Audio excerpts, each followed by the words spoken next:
Welcome to my channel, Sella Buzz. Thank you, Scott Rudin, for bringing us this book and giving us the chance to make the movie. Quiet moments say more than loud screams. Being still hits harder than big action. Joel Coen doesn't just hire actors. He picks special people for his weird American stories. There's a big difference between hiring talent and finding people twisted enough to live in his broken worlds. And for 40 years, Coen has made amazing movies around actors who get his special style. I mean, we made a pretty clear choice early on to keep it small. He doesn't work with normal people. He works with broken ones. His movies live in the space between funny and sad where regular people make huge mistakes. Coen doesn't just make stories. He digs up nightmares from regular neighborhoods. And in those nightmares, only certain actors can walk through the darkness. The chosen ones didn't just learn his scripts. They took in his way of seeing the world. They brought something beyond acting, stranger than skill. They brought caring for the damned people. The kind of caring that turns a movie maker and actor friendship into mind-digging. The kind that finds buried American truths. When Coen thinks up a character, these 6 faces pop up from his mind, like dreams that keep coming back, because they understand something the mainstream world can't get. In Coen's world, you don't just act, you dive into beautiful craziness. Here are the 6 actors who entered Joel Coen's twisted America and made it their forever home. 6. John Goodman. Some actors play characters. John Goodman becomes like weather storms. When Joel Coen put him in Barton Fink in 1991, it started with 3 guys running from a chain gang. And as we got further and further, he wasn't just filling a part. He was calling up a force of nature dressed as a traveling salesman. Goodman didn't need directions. He needed to let loose. Their working together began with sweaty handshakes and bourbon breath. Charlie Meadows needed someone who could change from friendly neighbor to killer without changing his face. Goodman did this. Change like a magician showing his final trick. Nice until he wasn't. Human until he couldn't be. The Hudsucker Proxy showed their growing partnership. Goodman's corporate bad guy brought scary feelings to what could have been simple office comedy. Coen trusted him to find funny and mean, warm and sneaky. The result was pure Goodman filtered through Coen's twisted thinking. Oh, brother, where art thou?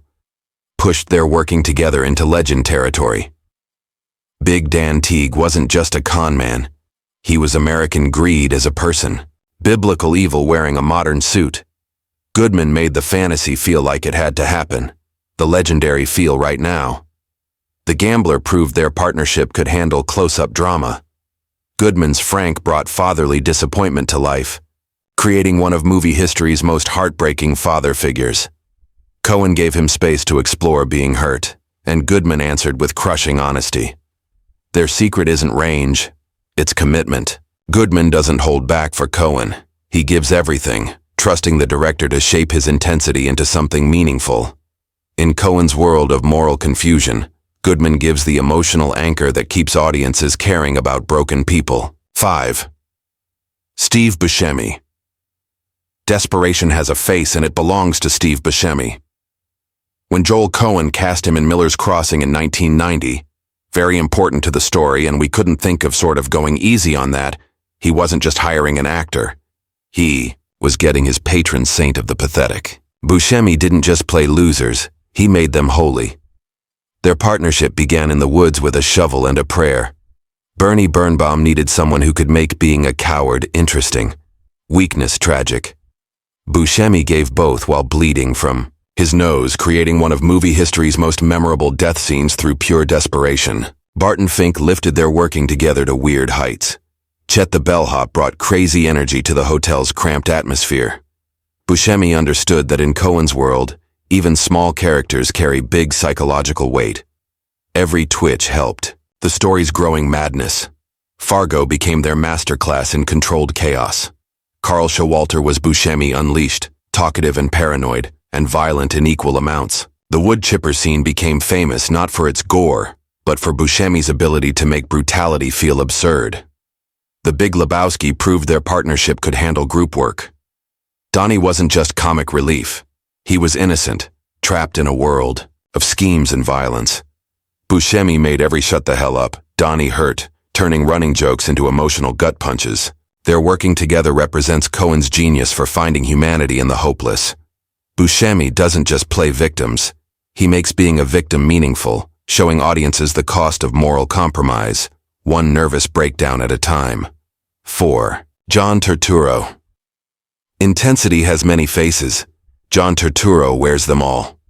When Joel Coen cast him in Miller's Crossing in 1990, he wasn't just finding an actor. We were at a focus group. It was sort of a test market screening in Dallas. He was discovering his emotional earthquake detector, someone who could register every shake of psychological disturbance. Turturro didn't just live in Coen's characters. He became their nervous system. Their partnership began with bullets and betrayal.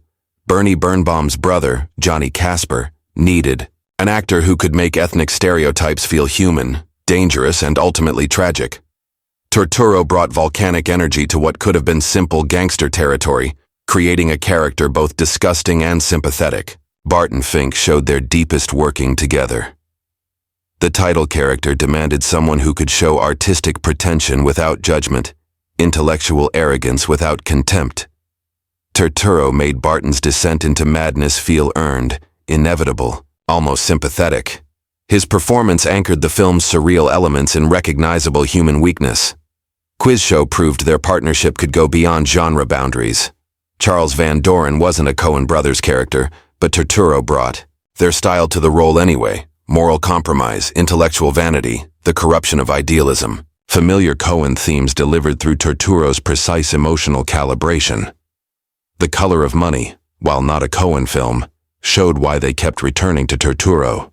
His ability to find truth in artifice, sincerity, and performance made him perfect for stories about people pretending to be something they're not. Their working together represents something essential about Coen's approach to character. He doesn't want movie stars. He wants emotional archaeologists, actors willing to dig into uncomfortable psychological territory and emerge with something real. 3. William H. Macy failure has found its finest interpreter in William H. Macy. When Joel Coen cast him in Fargo in 1996, we did the movie because we were enthusiastic about the novel. He wasn't just hiring an actor. He was ordering a portrait of American desperation. Macy didn't just play Jerry Lundegaard. He became every middle manager who ever stared into the abyss of his own mediocrity.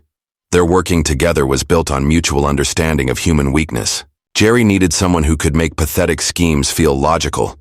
Desperate choices seem reasonable. Macy delivered this impossible balance while stammering through car sales pitches and kidnapping plots with equal conviction. The performance worked because Macy refused to judge his character. Jerry wasn't evil, just weak. Not criminal, just cornered.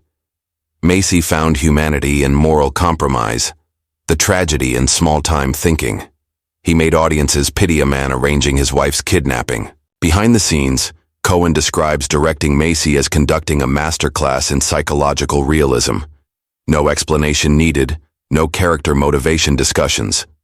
Macy grasped Jerry's internal logic immediately because he understood something fundamental about American masculinity and its discontents.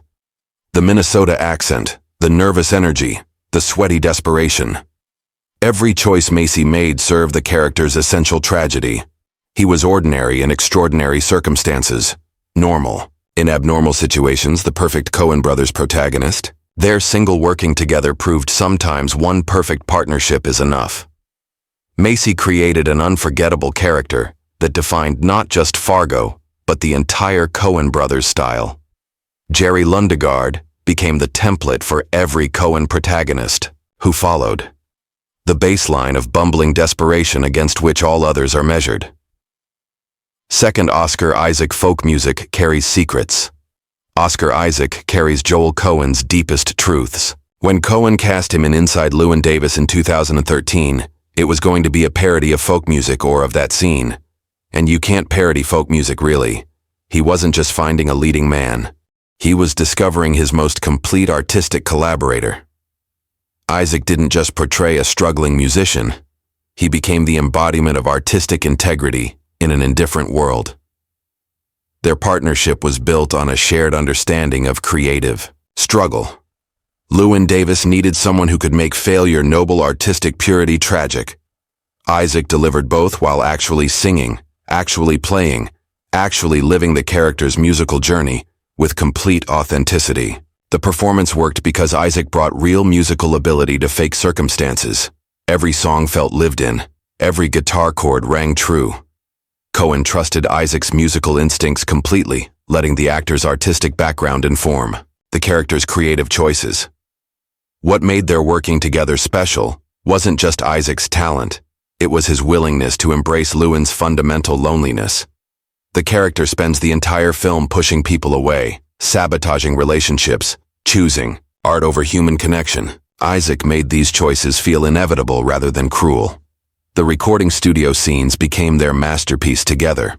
Isaac's performance of Fare Thee Well captured everything essential about the character in the film. Beauty and sadness. Intertwined, talent and tragedy inseparable. Coen gave Isaac space to breathe, and Isaac filled that space with heartbreak. Their working together represents Coen's evolution as a filmmaker.